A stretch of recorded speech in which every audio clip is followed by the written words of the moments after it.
పవన్ కళ్యాణ్ ఏమన్నాడు? జనసేన పెట్టింది ప్రజల కొరకే, మీ కొరకే, న్యాయం కొరకే ఫైట్ చేస్తానన్నాడు. అవినీతి పరుడని మీకు చెప్పాను కదా. 21 ఎమ్మెల్యేలు తరపున ఒక ఎమ్మెల్సీ సీట్ ఉంటే లక్షల మంది కష్టపడిన వాళ్ళకి ఇస్తున్నాడా? కోట్ల రూపాయలు ఖర్చు పెట్టిన నాయకులకు ఇస్తున్నాడా?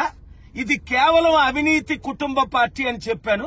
ఇప్పుడు వాళ్ళ అన్న అయిన నాగబాబుకి హైదరాబాద్ లో ఉన్న యాక్టర్కి తీసుకొచ్చి మనలందరినీ తాకట్టు పెడుతున్నాడు.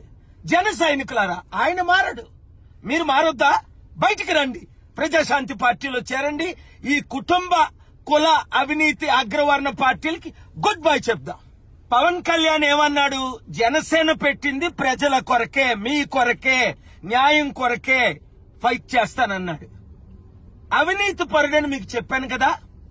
21 ఎమ్మెల్యేలు తరపున ఒక ఎమ్మెల్సీ సీట్ ఉంటే లక్షల మంది కష్టపడిన వాళ్ళకి ఇస్తున్నాడా? కోట్ల రూపాయలు ఖర్చు పెట్టిన నాయకులకు ఇస్తున్నాడా?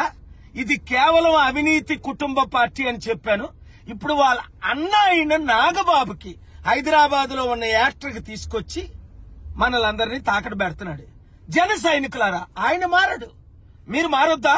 బయటికి రండి, ప్రజాశాంతి పార్టీలో చేరండి. ఈ కుటుంబ కుల అవినీతి అగ్రవర్ణ పార్టీలకి గుడ్ బై చెప్దాం. మరిన్ని వీడియోస్ కోసం ఛానల్ ని సబ్స్క్రైబ్ చేయండి. లేటెస్ట్ అప్డేట్స్ కోసం వాట్సాప్ ఛానల్ ని ఫాలో అవ్వండి. ఆ లింక్ డిస్క్రిప్షన్ లో ఉంది.